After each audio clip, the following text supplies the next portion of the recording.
Seja bem-vindo à Igreja Batista em Vila Gustavo, você que nos acompanha, que Deus abençoe. Espero que Deus possa falar no seu coração. Quero falar hoje sobre Jesus, que é o nosso maior exemplo de uma vida com propósito. E eu quero me atentar aqui, quero me apoiar no texto de Lucas capítulo 5, verso 27. Quem achou, diga achei. Achei. Não achei ainda não. Não achou ainda não? Quem procura?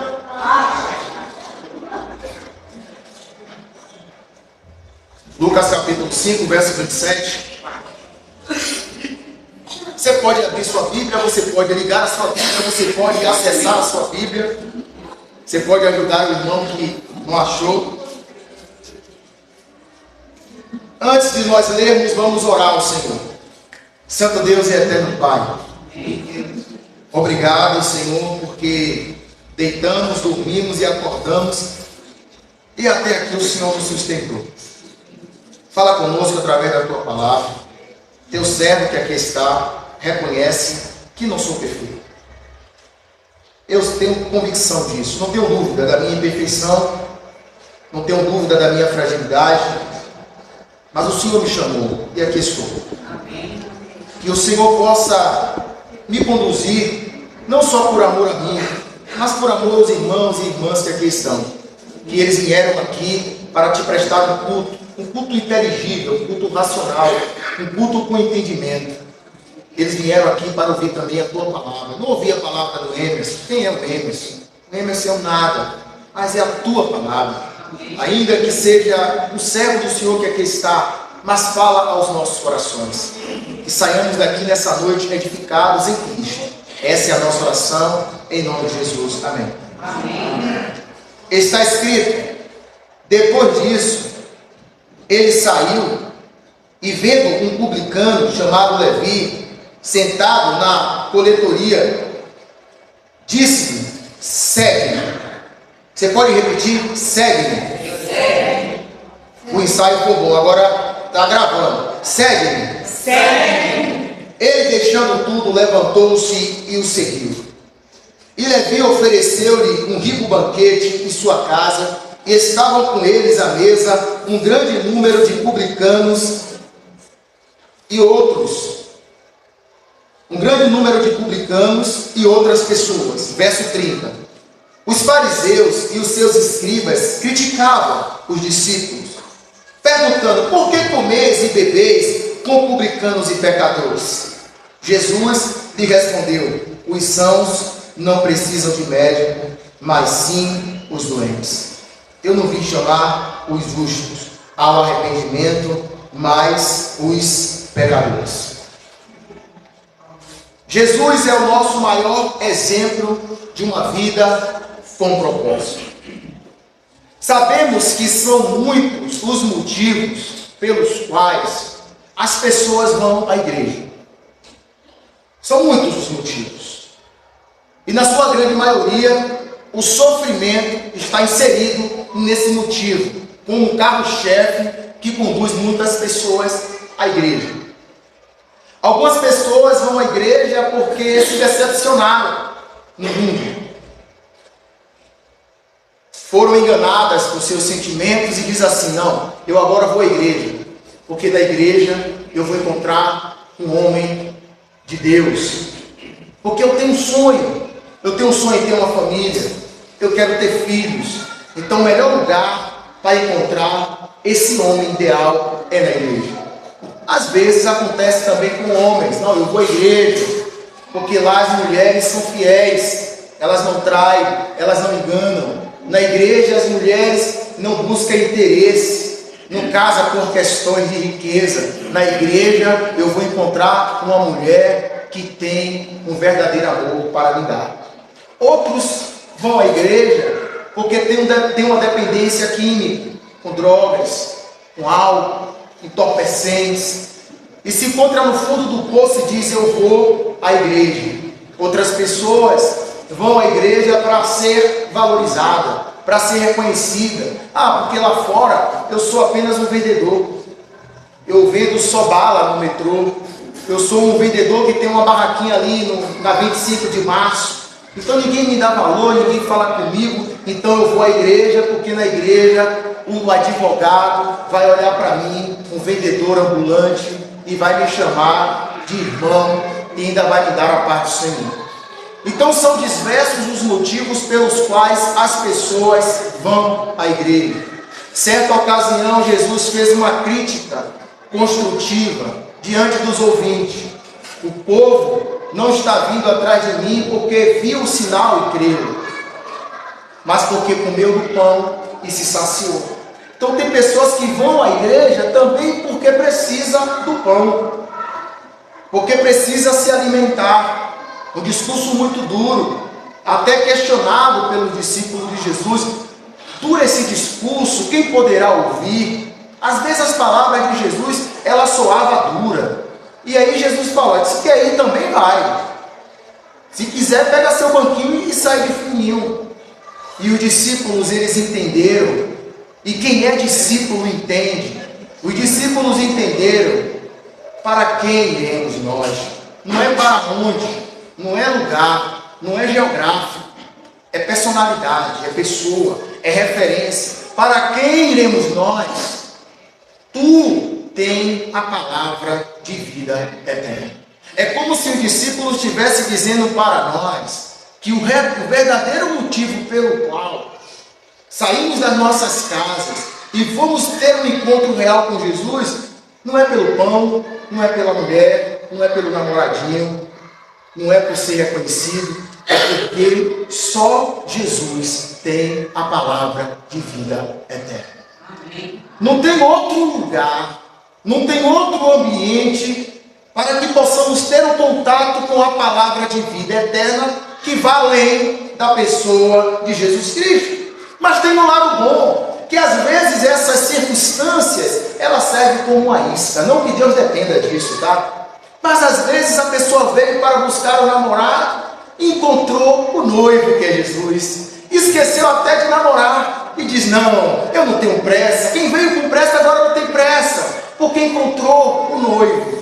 Às vezes quem veio para ser reconhecido porque tinha uma barraquinha na 25 de março, depois que encontra o mestre, diz assim: que eu suma e que ele apareça, que a minha barraquinha na 25 de março suma, mas que ele apareça. Não que a barraquinha suma, o rapa levanta, tá, irmãos? Não vamos fazer essa oração, tá bom? Mas às vezes a gente vem com a motivação errada para a fé. Mas Deus, ele tem a forma dele de trabalhar, que ele pega o quadro e muda o quadro. Eu lembro quando entreguei a minha vida a Cristo Jesus, eu tinha apenas 20 anos de idade. 20 anos de idade, eu sempre erro, se era 20, eu era 22, Tamires me corrige sempre. 20 anos de idade, eu não tinha noção de nada, não pensava em pregar, não pensava em ser pastor, não pensava em nada. Mas eu estava vivendo um momento de desespero da minha vida, e o meio no qual eu andava, meus amigos, aquela galera legal que eu gostava, era mais de 15 jovens, e eu entendi que eu precisava viver essa experiência. E eu lembro que eu cheguei para um amigo meu, uma colega, e falei para ela assim: eu vou entregar minha vida a Jesus. Ela falou: não vá não, você é gente boa, para lá como está todo mundo se divertindo e tal, mas dentro de mim algo estava queimando, sabe? E eu digo: não, eu vou tentar, vá que dá certo. E não é que deu certo esse negócio, né? Então hoje eu estou pastor, né, pregando o evangelho para outras pessoas. Então Deus tem uma forma de trabalhar.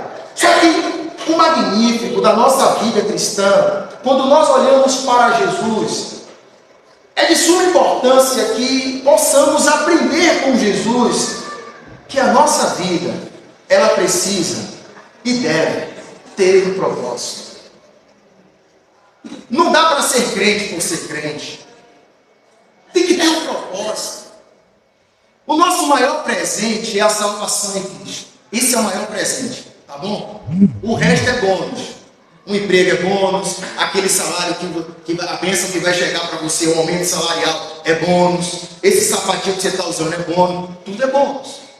Tudo é bônus. A salvação também é bônus, mas o prêmio maior é a salvação. O prêmio maior é a salvação. Então o resto tudo é bônus. Mas a gente precisa não viver por viver. Porque você já parou para pensar o tamanho de investimento que o reino dos céus fez na minha vida e na sua? Que Deus fez na minha vida e na sua? Ele investiu alto. Ele não deu o pior. Ele não deu a sobra. Ele não deu o resto. Ele deu o melhor. Tem uma canção que diz que o melhor de Deus está por vir. Nada, o melhor de Deus já veio, morreu, ressuscitou e voltará. Porque o melhor de Deus é Cristo. Então Jesus, ele viveu aqui na terra como homem, mas ele tinha um foco. Jesus tinha um propósito.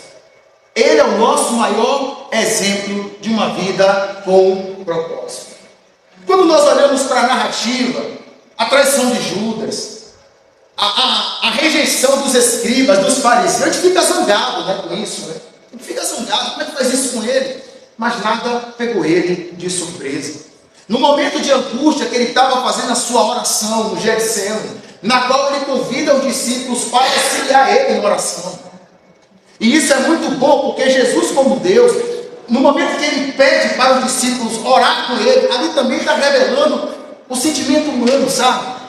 Ninguém é tão crente que não precise de outro crente. Ninguém é tão espiritual que não precise de um outro espiritual. Ninguém é tão imbatível que não precise de um abraço, de um consolo, de uma oração, de um beijo santo com respeito, é claro, de aquela palavra: estou orando por você, conte comigo, estou junto com você. Ontem eu estava conversando com o meu primo e eu mandei um devocional para o meu primo que o Senhor colocou nessas férias um propósito no meu coração de oração, e eu estou investindo bastante na oração. Esse período é o período que eu tenho me trancado no quarto e tenho orado. Tenho que aproveitar, porque quando eu voltar para a senzala é só chicotada. Volto para o trabalho, é escravidão. Então tenho que aproveitar esse tempo de oração. E eu compartilhei com meu primo lá na Bahia. Ele falou para mim: eu estou só. Eu estou enfrentando minha dor só. Eu falei: cara, você não está só. Manda para cá que eu estou no propósito. O que tem aí? Manda para cá. Eu não sou aquele cara que ora e que Deus resolve, mas eu quero participar da dor do outro. Eu quero poder dizer assim: eu posso somar na vida de alguém. E eu falei para ele: você não está só. E ele se animou com essa palavra, porque precisamos ser animados, ser encorajados. Mas a nossa vida, ela precisa ter um foco, precisa ter um propósito. Então tudo que Jesus passou estava dentro do cronograma. Quando Adão peca no jardim do Éden, o cordeiro já estava preparado desde a fundação do mundo. Desde a fundação do mundo, o cordeiro já estava preparado. Aquele cordeiro que era sacrificado no tabernáculo, ali era uma tipologia do Cristo. Aquilo estava apontando para o futuro cordeiro que iria morrer e que iria derramar o sangue dele para perdoar os meus e os seus pecados. Então a vida do crente, ela precisa estar alinhada com a vida de Cristo. Quando eu olho para Jesus, eu percebo que Jesus não perdia tempo com algo que não agregava valores, que não acrescentava. Jesus tinha um foco. E qual era o foco de Jesus? Salvar os pecadores. E para que isso ocorresse, ele tinha que estar em obediência ao Pai. A alma para Jesus é prioridade. Ao ponto de ele estar dialogando com a mulher samaritana. E os discípulos regressam da cidade, chamada Sicar, se não falha a minha memória, e oferece alimento, e ele diz: não quero mais. Os discípulos ficam bugados, falando na linguagem do século XXI, bugados. Fica com aquela interrogação: peraí, alguém deu ao mestre de comer? Não, a minha comida e bebida é fazer a obra do meu Pai. Almas é prioridade para ele. Ele estava ali em obediência ao Pai. E aqui nesse texto que você acabou de ler, a Bíblia está dizendo que Jesus teve um encontro com um personagem, e esse personagem tem um evangelho que é no nome dele, Mateus, mas ele também é conhecido como Levi. E quando Jesus tem um encontro com Levi, ele vendo Levi sentado ali, que trabalhava como um coletor de impostos, um publicano, trabalhava para Roma, Jesus olha para ele e disse assim: segue-me. Essa foi a palavra de Jesus para Levi: segue-me. Eu já consigo ver o Espírito de Deus trabalhar aqui. Porque segue-me, a Bíblia diz que ele larga tudo e segue a Jesus. Ele não questiona, ele não indaga, ele não pergunta, ele não discute. Jesus está passando, Jesus vê ele e Jesus diz: segue-me. Alguns estudiosos trazem a ideia que essa palavra de ver, Jesus viu, é que Jesus olhou para ele atentamente. Só tem algo interessante: o Levi não está em um mundo só, ele está no meio de uma multidão, e entre uma multidão, Jesus olhou para ele e viu ele e disse: segue-me. E não é diferente que às vezes você pode estar em meio à multidão, mas eu quero encorajar você, dizendo para você que a multidão não impossibilita Jesus de perceber você no meio da multidão. A multidão não vai ofuscar a visão do Mestre para mim e para você. E Jesus olha e diz assim: segue-me.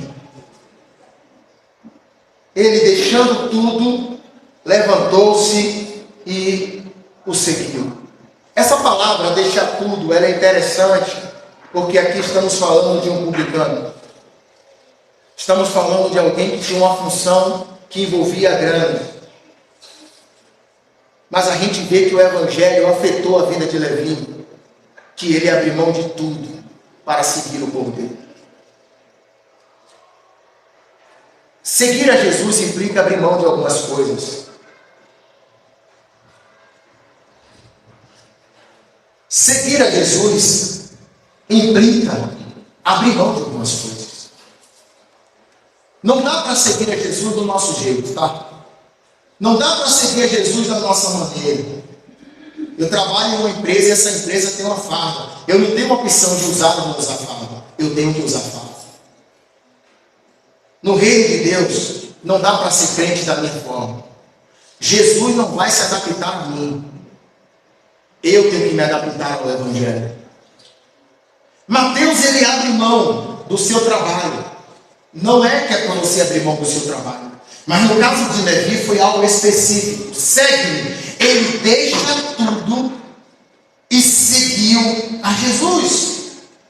E Levi, após deixar tudo, ele ofereceu um rico banquete em sua casa. Isso aqui é algo também interessante para nós.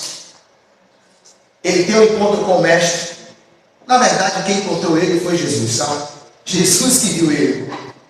Jesus olha para ele e diz: segue-me. E eu lendo esse texto, é quase impossível não pensar na Copa do Mundo, tá?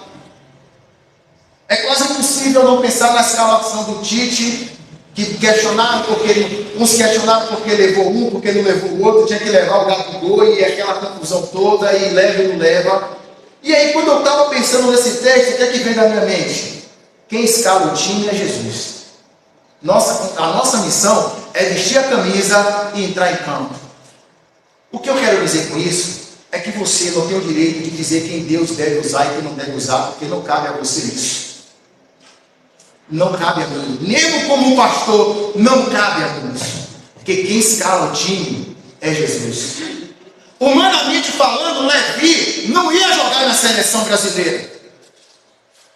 Humanamente falando, Levi não ia estar nem no banco de reserva. Por quê? Era um publicano, era um traidor da nação. Era um judeu que cobrava imposto do seu próprio povo. Mas quem escala o time é Jesus. E o interessante, Jesus ama todos. Mas o interessante é que aqueles que são rejeitados pela sociedade, pela massa dominante, são justamente esses que Jesus pega, transforma, faz um milagre e usa. Porque o reino de Deus não é para quem quer, nem para quem pode. O reino de Deus é para quem Deus se compadece. E se você está nesse reino, agradeça a Ele, porque Ele se compadeceu de você. Amém. Então ninguém pode desmerecer você, porque quem escalou você não é nem o técnico, é o dono da seleção. É Ele que é o dono. E Levi, após abdicar de tudo, larga tudo e passa a seguir o mestre, o que é que ele faz, irmãos? Ele faz um banquete na sua casa. E Levi ofereceu-lhe um rico banquete em sua casa. E olha interessante, e estavam com eles à mesa um grande número de quê? Publicanos. Outros textos, outras versões, vai estar escrito outros pecadores. Ou seja, ele teve um encontro, foi impactado por esse encontro, faz um banquete na casa e chama pecadores para a casa dele. Porque aonde tem pecador, Jesus está, irmãos.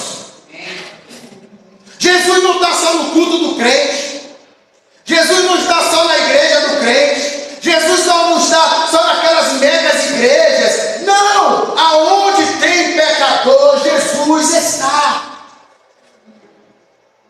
Porque Ele veio buscar e salvar o que havia perdido. Ele veio recuperar o que é dele. E Levi, ele abre a porta da casa dele, não só para Jesus, ele abre a porta da casa dele para o Evangelho. Levi abre a porta da casa dele para um encontro de transformação e traz pecadores semelhante a eles. E comer para nós é apenas chegou ali, se alimentou, mas dentro do mundo antigo, você sentar na mesa com alguém é sinônimo de intimidade. Em uma certa ocasião, Paulo falando de pessoas que davam mau testemunho e que viviam dentro da comunidade da fé.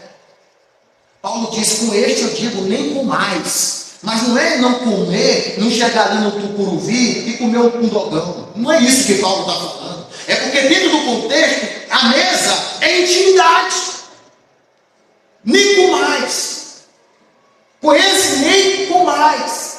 E Jesus, ele entra. Agora, vamos avaliar de uma outra forma, tá?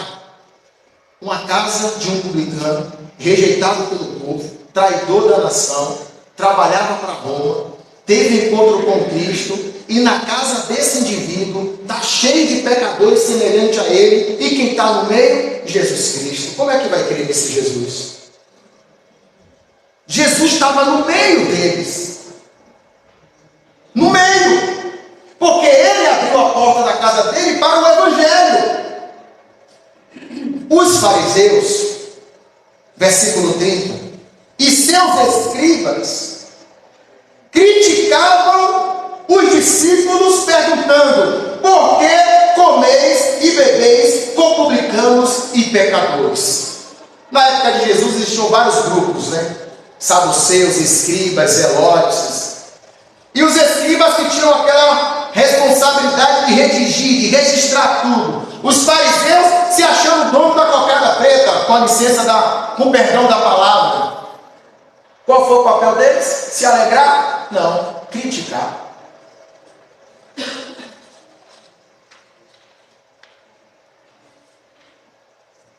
Os fariseus, ao observar Jesus na casa do pecador, com outros pecadores, eles criticavam. E foram questionar aos discípulos de Jesus, perguntando: por que comeis e bebeis com publicanos e pecadores? Essa fala deles aqui revela prepotência, porque eles não se incluem. Eles estão falando de fora para dentro. Por que come com publicano e pecador? Ou seja, eu não sou pecador. pecado de muitos não se vê como pecador. Olha para o outro como pecador, mas não se percebe como pecador. Então eles estão questionando: por que comeis e bebeis com publicanos e pecadores? Verso 31, Jesus lhe respondeu: os sãos não precisam de médico. Irmãos, o médico aqui é Jesus, tá bom?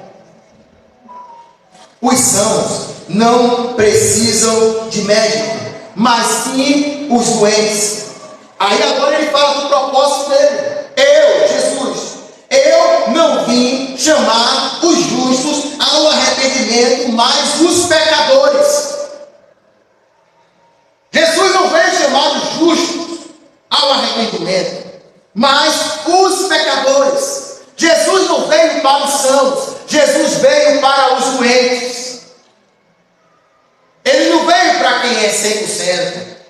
Ele não veio para o pastor que é herói. Ele não veio para o crente que não peca, que não tropeça, que não cai. Não, ele não veio. Ele veio para os doentes. Só que aqui é como se o Senhor estivesse ironizando, porque teologicamente falando, ainda que a pessoa não se reconheça como doente, é um doente, porque todos pecaram e destituídos estão da glória de Deus. Um homem reconhecendo ou não é doente. Um homem reconhecendo ou não é um pecador. Um homem reconhecendo ou não, ele carece da graça e da misericórdia de Deus. Mas só que ele não vai ter acesso ao médico. Ele não vai ter acesso à salvação. Não é porque o médico não quer curar. Não é porque Jesus não quer salvar. É porque são pessoas que se consideram dignas de não receber o Evangelho. Elas não recebem Jesus, porque elas dizem: eu não preciso disso. Eu não mato, eu não roubo, eu não traio minha esposa. Porque a visão dela de evangelho é uma visão moral. Você pode ter um bom comportamento, mas o seu nome está sujo no Serasa Celestial, porque você já nasceu devendo. Porque todos nós nascemos em pecado. E só o médico, que é Jesus, pode curar essa enfermidade chamada pecado. Porque nós éramos inimigos de Deus, estávamos afastados de Deus por causa da nossa vida pecaminosa. Aí vem o termo religião, que não tem a ver com denominação, não tem a ver com placa, não tem a ver com cruz, não tem a ver com catedral, com paróquia, não. Religar, o sentido etimológico da palavra religião é religar. Nesse aspecto, Cristo é nossa religião, porque Ele nos liga a Deus. E ainda me apoiando no sentido etimológico da palavra religião, é o próprio Deus que injetou o desejo da criatura ter um verdadeiro encontro com o Criador, porque Deus quis se revelar para mim e para você. Porque se Deus não se revelasse para você, você nunca ia encontrar Deus, e Deus não está brincando de se esconder. A Bíblia é a palavra de Deus revelada, é a palavra de Deus na linguagem humana. Deus aqui, Ele se humilha.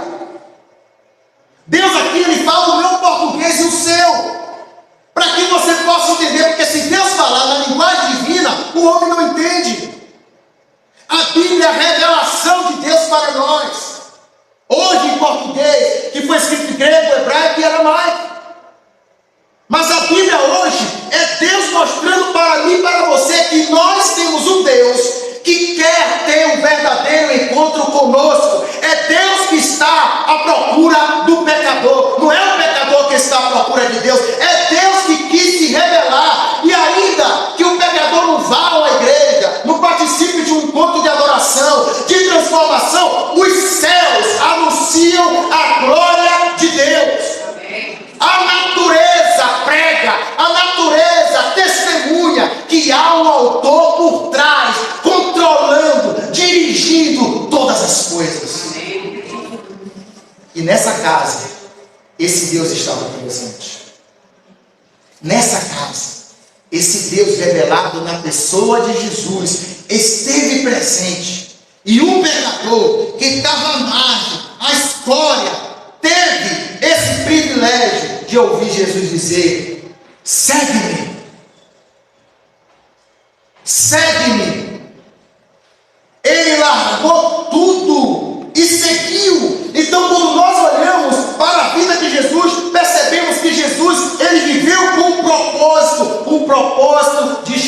alcançar os pecadores, de alcançar os corações pecadores.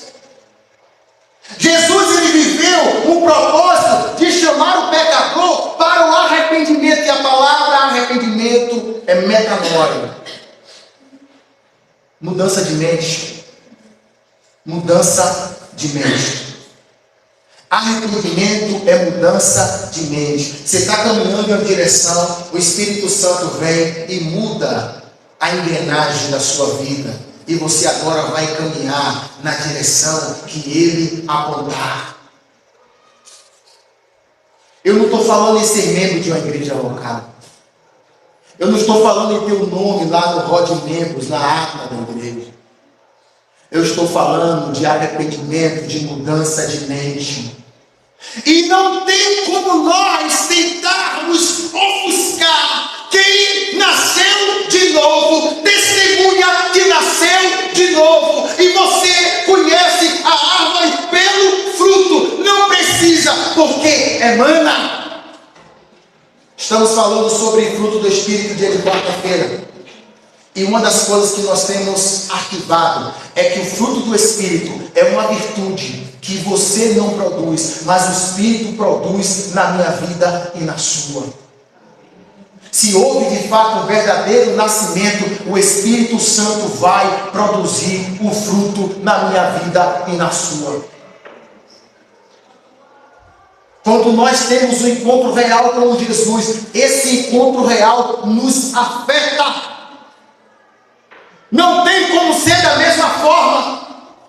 Não tem como sermos como éramos antes. Eu não estou falando de impecabilidade, eu não estou falando de perfeição, mas eu estou falando de um impacto.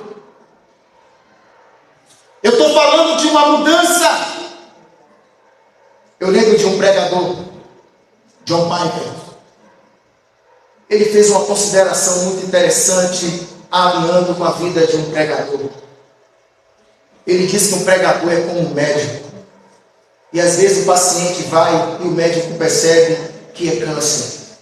E o médico não pode chegar para o paciente e dizer assim: está tudo bem com você, tá? Beba bastante água e durma 8 horas de relógio no mínimo por dia. Está tudo bem com você. Se um médico fizer isso com o paciente, ele não é médico, ele é charlatão. O pregador do Evangelho, ele também não pode ser um charlatão. Ele não pode dizer: olha, viva de qualquer forma que está tudo bem com você. O Evangelho, ele gera impacto na vida daquele que segue a Jesus. Mateus teve que abrir mão da sua banca, dos seus momentos ali de estar coletando os seus impostos. Para Mateus, para o Levi, foi isso. Mas às vezes na minha vida e na sua, a palavra de Jesus segue-me. Ela quer que você abra mão de alguma coisa. E só você sabe. Porque Deus, ele fala conosco não só na coletividade, mas ele fala conosco na individualidade. E você sabe quem você é e quem você é. E você sabe as áreas às quais você precisa testemunhar da sua verdadeira fé. Você sabe. O Atmani, um irmão precioso, criticava muito as igrejas que tinham nome. Na visão de Atmani, as placas denominacionais mutilaram o corpo de Jesus. Batista, Assembleia, o Atmani, ele sentia náuseas quando via esse negócio. Ele cria no corpo de Jesus. O Atmani falou algo que deixou a igreja assustada. Ele falou que muitos que serão condenados ao inferno ocuparam os bancos da igreja por longo tempo.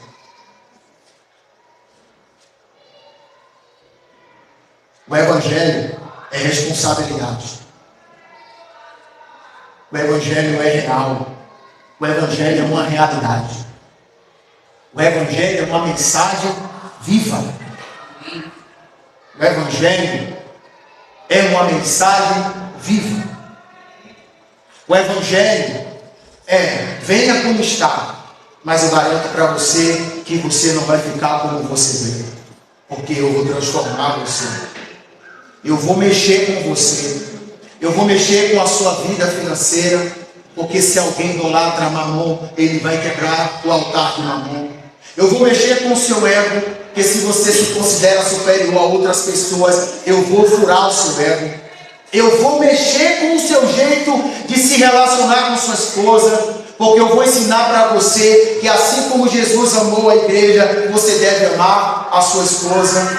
Eu vou mexer com a sua relação com o seu marido, porque eu vou ensinar para você que ainda que você ganhe mais do que o seu marido, ele é o cabeça desse lugar. Eu vou ensinar você a se relacionar com os seus filhos, porque eu vou dizer para você, pais, não irriteis os seus filhos. Eu vou ensinar para vocês a honrar os seus pais. Eu vou dizer para você, honra teu pai e tua mãe, para que seus dias se prolonguem na face da terra. O evangelho não vai se adaptar ao homem, o homem vai se adaptar ao evangelho. A gente pode mudar a forma, pode pintar a parede de preto, a gente pode colocar lâmpada azul, lâmpada vermelha, a gente pode mudar a forma, mas a essência que é o evangelho não pode mudar. E Levi, ele ouviu, segue-me. Ele largou tudo e ele foi e seguiu o mestre. Ele seguiu a Jesus. Mas os fariseus e os escribas, eles não se alegraram. Pelo contrário, eles criticaram. Mas o que levou eles a criticar? Primeiro ponto, para regar a minha e a sua fé, se coloca num lugar de superioridade. Um pastor muito conhecido, pastor Paulo Simões, me batizou. Ele me ensinou algo em uma pregação, que pregação é ensino, tá? Você vem para a igreja para aprender alguma coisa. Pregação não é blá, blá, blá, blá, não. Pregação é ensino. Ele disse que quando muitos crentes se preocupam com a vida do outro, o diabo pode estar destruindo a vida dele, ele não percebeu. Ele estava querendo dizer que às vezes eu me ocupo com a vida do outro e não trato áreas da minha vida que eu preciso tratar. A gente precisa estar atento em relação a isso. Então se considerou superior. Pecadores? Como é que ele come e bebe com pecadores? Se considerando superior. Outro ponto, os escribas e os fariseus, eles ficaram tão acostumados com o ofício de farisaísmo, de redigir, de registrar, que eles esqueceram da verdadeira transformação. Tem pessoas que são ótimos teólogos, teologicamente conhecem a Bíblia de Gênesis e Apocalipse, grava versículo, explica a história, mas não tem vida com Deus. O evangelho é vida com Deus. O evangelho não é oba-oba, o evangelho não é passeio, o evangelho não é clube, o evangelho é vida com Deus. O evangelho interfere na minha e na sua vida pessoal. Ah, Jesus, mas eu não quero. O que é que eu posso fazer? Eu não quero, eu não aceito. A gente não tem condição de dizer isso para o mestre. É o mestre que diz para nós. É ele que dita as regras. Então os fariseus parecem, eles ficaram acostumados. Jejua 2 vezes na semana, dá o dízimo de tudo que ganha. Os fariseus se acostumaram com essa vida. Talvez se acostumaram com a religiosidade. Talvez se acostumaram com o fato de estar sempre à frente, de estar sempre instruindo, de estar sempre orientando. Quando a verdade veio, eles não conseguiram enxergar a verdade. É tipo, teve contato com o livro, mas não teve contato com a pessoa de Jesus. Eles assumiram uma posição de crítica. E nós precisamos tomar bastante cuidado com isso, com a crítica. Só critica, só critica, só critica. Cuidado para você não assumir um papel que não é seu. De só criticar. Está Deus salvando, Deus está operando, Deus está fazendo um milagre, mas não consegue ver nada, só consegue ver crítica.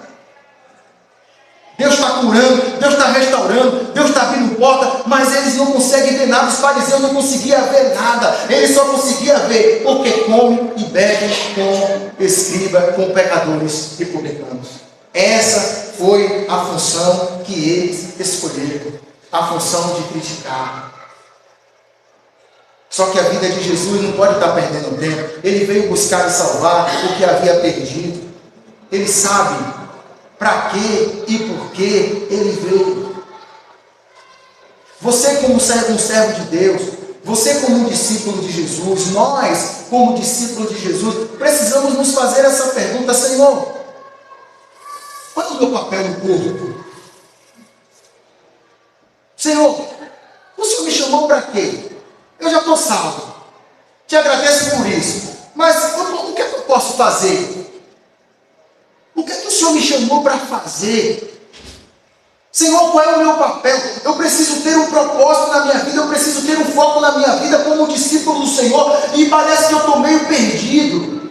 Parece que entra ano, sai ano. E eu não sei o que eu quero da minha vida. Eu não sei qual é o meu propósito. Eu não sei qual é o meu objetivo. Parece que eu estou perdendo tempo com muitas coisas que quando eu vou pesar na balança, não acrescenta nada, não agrega valor. Não, Senhor, qual é o meu propósito? Qual é o meu propósito, Senhor? Qual é o meu objetivo como um discípulo? O Senhor conta comigo em que aspecto, em que sentido, em que eu posso somar? Eu quero encorajar você, porque às vezes a gente se sente um nada, tá? Tem momentos que nós somos afetados assim, nos sentimos um nada. Mas eu quero dizer para você que ninguém aqui é nada. Deus tem um propósito na vida de cada um de vocês. Deus tem um propósito na vida de cada um de vocês. Mas a gente precisa saber qual é o nosso propósito. A gente precisa saber qual é o nosso foco, para a gente de fato para nós sermos atuantes no corpo de Cristo, para nós sermos atuantes na igreja. A gente precisa entender isso. O Espírito Santo, ele não é uma visita na sua vida, porque a visita ela vai na sua casa, ela come aquele biscoito legal, aí você vem hospitaleira, você traz o Nescau, você traz o leite, você tem aqui queijo, irmão, tem aqui queijo, irmão, aí a irmã é benção, glória, aleluia, glória a Deus, e aí come, mas dá o horário, né, visita, tem que ir embora, a casa não é sua, é minha casa. Porque tem visita aqui para ir embora do trabalho. Aí você, para a visita, eu vou deixar aqui, eu vou dar uma dica para você, mas não disse que foi eu que falei, tá? Para a visita entender, você vai no quarto e troca de roupa. Aí a visita ali trocou de roupa. Tem que desenhar a visita e tal, deu o horário, já troquei de roupa. Aí a esposa, para ajudar, botou esse short na frente da visita, para a visita entender, que já deu o horário. Mas o Espírito Santo não é uma visita na minha vida e na sua, que tem um horário de ir embora. O Espírito Santo, ele mora em você, ele habita em você, ele reside em você. Amém. Então, irmãos, se de fato ele habita em você, o Espírito Santo tem foco, tem objetivo e tem propósito, e ele vai usar o seu corpo como instrumento para a glória de Deus. Então, mas eu sou novo na fé. Mas eu sou jovem. Mas eu sou idoso. Esquece isso. Você é idoso, mas o Espírito que está em você, ele está vivo. E ele te renova. Ele te capacita. Nós fomos fazer uma visita na casa de uma irmã muito antiga. Eu não lembro o nome da irmã. A primeira visita que a gente foi. A irmã Evangelina. Aí ela disse, pastor, mas eu já estou velhinha e tal. Aí eu larguei um versículo pesado nos ombros da irmã. Aí aquele versículo bem, né? Se esforça e tem bom ânimo. E nós começamos a louvar na casa dela. Ela lembrou músicas de 1900 e lá vai fumaça. Então ninguém é tão velho que não possa cooperar. Claro que um idoso não vai subir uma escada para evangelizar, mas pode dar um conselho para um jovem casado. Pode dar um conselho para um adolescente que está pensando em fazer besteira. E o idoso, ainda que o corpo dele esteja cansado, não precisa nem levantar, é só falar, que a sabedoria está aqui, ó, na palavra, que o Espírito capacita. Então é hora de nós perguntarmos por que nós estamos aqui, qual é o nosso papel em ser cristão. Eu lembro que quando eu entreguei a minha vida a Jesus, eu pedi a Deus um presente de aniversário e eu preguei dentro de um ônibus na cidade de Salvador. A minha prima tinha uma casa que estava para alugar. e a casa estava vazia. Eu peguei 25 reais, paguei ao marceneiro, ele fez um culto tipo esse. E todos os sábados nós fazíamos culto. Eu saía no final de linha, na praça, trazia os meus amigos, e pregava o evangelho para meus amigos, e tem muitos deles que estão na fé até hoje. Mas você sabe que enquanto eu estava fazendo isso, tinha muito crente velho discutindo muitas coisas que não levava para lugar nenhum. Só que eu não estava com tempo, eu não tenho tempo para estar falando isso. Porque a nossa vida tem que ter um propósito. É isso que Levi fez. Levi teve um verdadeiro encontro com Cristo. Ele fez um banquete na sua casa. Ele abriu a porta da casa dele, não para criticar os milagres de Jesus, não para criticar a obra, mas ele abriu a porta da casa dele e disse: Jesus, vem participar, eu quero ter intimidade contigo, vamos comer algo aqui de bom, só que agora eu vou chamar os meus amigos. A Bíblia não relata o que aconteceu, mas você consegue imaginar um culto cheio de pecador, cheio de publicano, e Jesus como pregador oficial desse culto? O que é que deve ter acontecido nesse ambiente? Abra a porta da sua casa, não para criticar, abra a porta da sua casa para pregar o evangelho, para evangelizar, para orar pelo vizinho. Está passando por aflição, vem aqui em casa, ouvir uma palavra, receber uma oração. Amém. Abra a porta da sua casa, para que a sua casa seja um lugar de encontro e transformação. Abra a porta da sua casa. Deixe os pecadores pisar no seu tapete do Egito que você comprou. Abra, porque você está aqui de passagem. Vai ficar casa, vai ficar carro, vai ficar conta bancária, vai ficar tudo aí.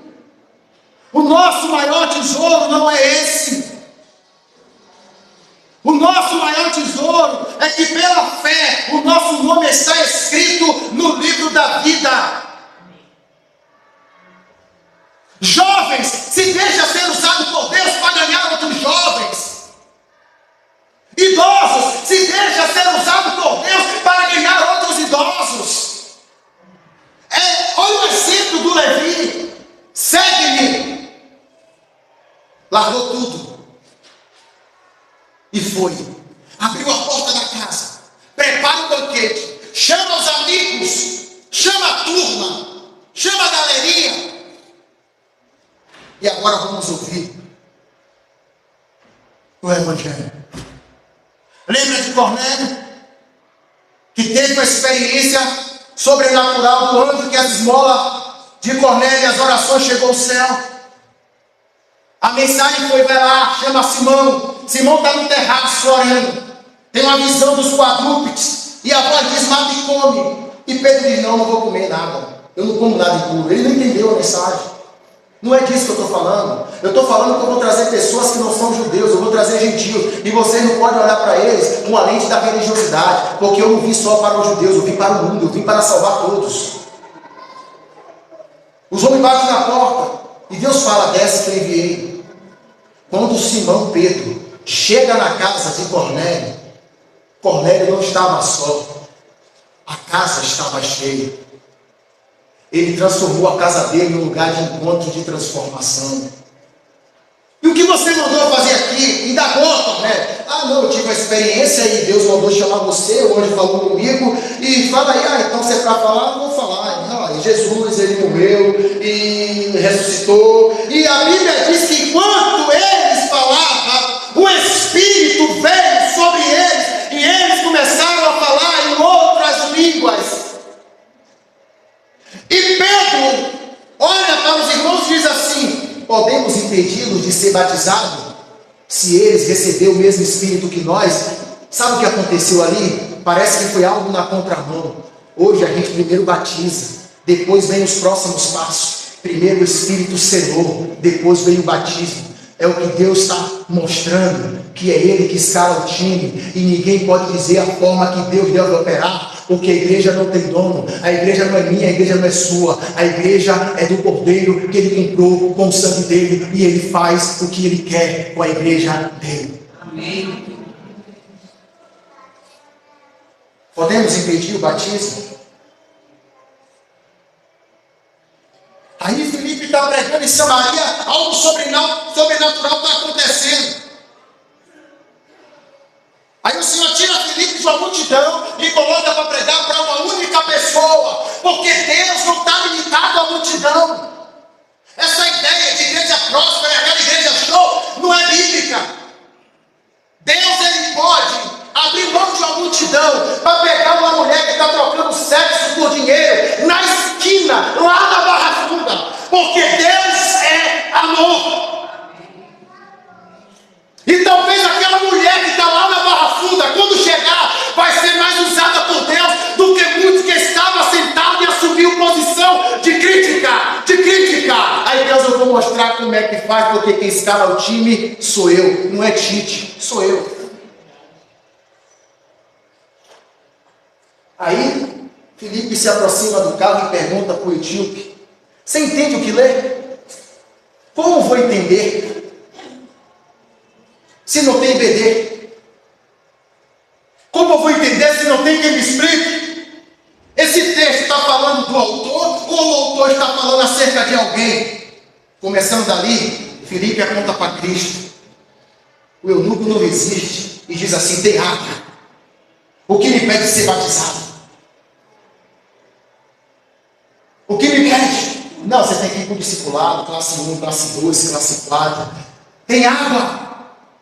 O que me pede? Claro que hoje a gente não vai abrir essa porta, porque tem que ter ordem e decência, mas a gente tem que tomar cuidado para não querer protocolar o agir do Espírito Santo. Eu não conduzo o Espírito Santo. É o Espírito Santo que me conduz. É o Espírito Santo que te conduz. Às vezes Deus quer nos levar em direções e a gente não está conseguindo entender porque estamos cheios de crítica. E nós perdemos a sensibilidade do Espírito Santo de Deus. Nós perdemos. Às vezes Deus tem que gritar para a gente ouvir. C.S. Lewis fala que o sofrimento é o bobofone de Deus na nossa vida. Que às vezes Deus está falando e a gente não para. Mas quando vem o sofrimento, quando vem uma aflição, a gente ora mais, lê mais a Bíblia, fica mais humilde, não se acha melhor do que ninguém. Deus não tem dificuldade com o pecado, mas Deus resiste à soberba. Sabe o que é Deus resistir? Eu vou simular para você entender. É como se alguém aqui quisesse crescer e Deus fizesse assim. E Ele bota força para crescer e Deus faz assim. Porque Deus dá graça a quem é humilde. Deus abre a porta para quem é humilde. Mas Deus resiste a quem é soberbo, prepotente, arrogante. No corpo de Cristo, arrogância não tem espaço. É humildade. Você pode orar, mas venha na humildade. Você conhece a Bíblia, mas venha na humildade. Você ganha alma, mas venha na humildade. Porque com todo o seu crédito, Jesus está à frente, tá bom? Amém. Jesus é maior do que você. Jesus é maior do que você.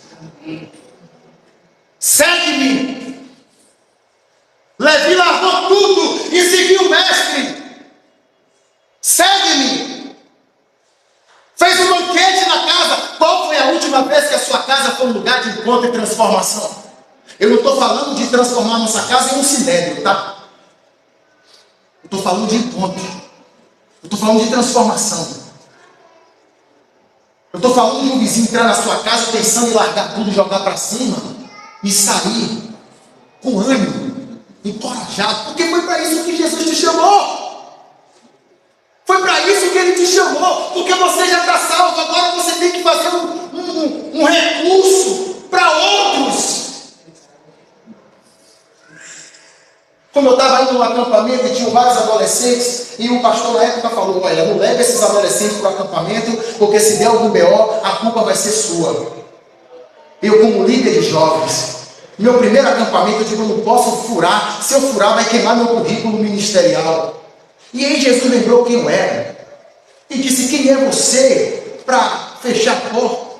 Reuniu os adolescentes e os jovens. Só tinha 2 que eram da igreja, os demais tudo da comunidade. Abri meu coração para ele. Quando eu estou no ônibus, no meio do caminho, eles me chamavam no fundo do ônibus. Não se escandalize, tá? eles mostraram um saco com maconha. A galera ia para o acampamento dos crentes para tocar fogo na Babilônia. Mas eles falaram para mim: cara, você nos deu um voto de confiança. Jogue fora. Eu digo: não, quem vai jogar fora é você. E eles jogaram fora, se comportaram. A gente tem que tomar bastante cuidado para não ser juiz, tá? Eu não estou falando que a igreja tem que tolerar pecado. O pecado tem que ser confrontado, porque o pecado adoece a igreja. Mas a gente tem que tomar cuidado para não ser juiz. Que essa ideia de só crente, só crente, só crente, só crente. Eu já falei para a dona Antonieta. Dona Antonieta trouxe a Terezinha. Eu já falei para a dona Antonieta: dona Antonieta, como é a rua que a senhora mora? É uma avenida, é um beco, como é? Prepare toda a sua vizinhança da terceira, da quarta idade, que eu vou lá. A gente vai pregar o evangelho lá na rua da dona Antonieta. E não precisa de um programa, não. Não precisa de um grande projeto, não. Basta entender que essa palavra serve, não é só para mim, é para as pessoas que estão ao meu redor. Eu quero que você saia daqui nessa noite. Se você não conseguiu gravar tudo o que eu falei, mas saia daqui nessa noite convicto de que Deus tem um propósito para a sua vida. Se coloque em pé.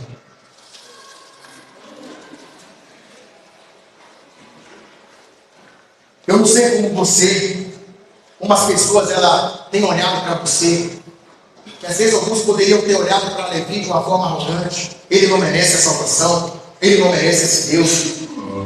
Eu não sei como as pessoas têm olhado para você. Eu não sei se a sua vida é marcada por rejeição. Eu não sei se sua reputação é boa diante das pessoas. Mas eu quero dizer para você que Jesus não está olhando para você para condená-lo, mas Ele está olhando para você para amar, para salvar. E eu quero chamar você que se sente cansado espiritualmente, você que tem enfrentado essas barreiras, quero chamar você aqui à frente. Eu quero orar por você.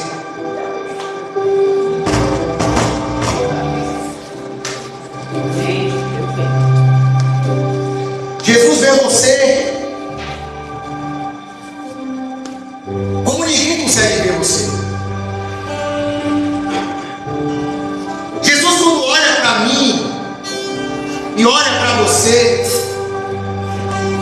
Jesus, ele vê a possibilidade de restauração. Jesus, ele vê a possibilidade de restauração, em transformar você em um discípulo dele. Às vezes a gente está pregando o evangelho para o pecador, que é bom, que é importante. Mas às vezes nós, como discípulos de Jesus, estamos quebrados. Hoje eu queria estar sentado. Hoje eu queria estar ouvindo a palavra de encorajamento. Mas às vezes, no nosso momento de aflição, o Senhor extrai o melhor. Às vezes é no momento de dor que é a oração mais sincera, é a oração mais íntegra, é a oração mais honesta, é a oração que não está presa à gramática, palavras bonitas, é a oração de entrega, é a oração que você não rasga as suas vestes, é a oração que você rasga o seu coração. Às vezes ele está na igreja, ajudando um, ajudando o outro, aconselhando o outro, mas nós estamos quebrados por dentro. Estamos bombardeados, pensando em parar, pensando em jogar tudo para cima, pensando em desistir. Antes da visão de Jesus, vê o Levi, o publicano, ele olhou e ele viu, sabe o quê? Ele viu uma amostra. A gente é limitado, você só consegue se enxergar hoje, eu só consigo me enxergar hoje, mas Deus, a sua soberania, Ele consegue ver lá na frente. O fato de vocês virem aqui não tem nada a ver com o pastor. Isso é humildade. Isso é humildade. Isso é dizer: Senhor, eu não quero viver uma vida de qualquer forma. Eu não quero ser um crente de igreja que guarda a mão. Não, Senhor, eu quero um propósito, porque tem almas, tem pessoas que Deus não vai usar o pastor, Deus não vai usar o ministro de louvor, Deus vai usar você, porque é lá que Deus colocou você. É no meio dessas pessoas que Deus enviou você. E que dessa noite você saia daqui com um propósito. Ou talvez você que queria vir à frente, mas não veio, porque ficou meio tímido. A bênção vai chegar até você também. Porque Deus não é um Deus que exclui, Ele é um Deus que estende, Ele é um Deus que abençoa. Obrigado, Senhor, por essa noite. Senhor, nós não queremos viver uma vida cristã de qualquer forma. Às vezes, Senhor, nós estamos na tua casa de oração, abraçando os irmãos, orando, apertando a mão, ajudando. Mas às vezes nós estamos quebrados por dentro, e só o Senhor sabe. Às vezes as pessoas, elas nos julgam, Senhor. Assim como Levi foi criticado, assim como Levi é perceptível que ele vivia essa rejeição por ser um cobrador de imposto. Mas no meio daquela multidão o Senhor conseguiu perceber Levi e transformou ele em um apóstolo. Nós queremos que a nossa casa seja um encontro de transformação. Usa a nossa boca. Ainda que eu não estou aí junto com os irmãos, mas eu me incluo nessa oração e eu te peço: Pai, perdoa os meus pecados. Temos perdido tempo com algo que não acrescenta, que não edifica, que não agrega valor. Mas nessa noite nós pedimos que o Senhor venha nos restaurar. Vem restaurar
Aí geralmente as igrejas fazem uma programação voltada para as crianças.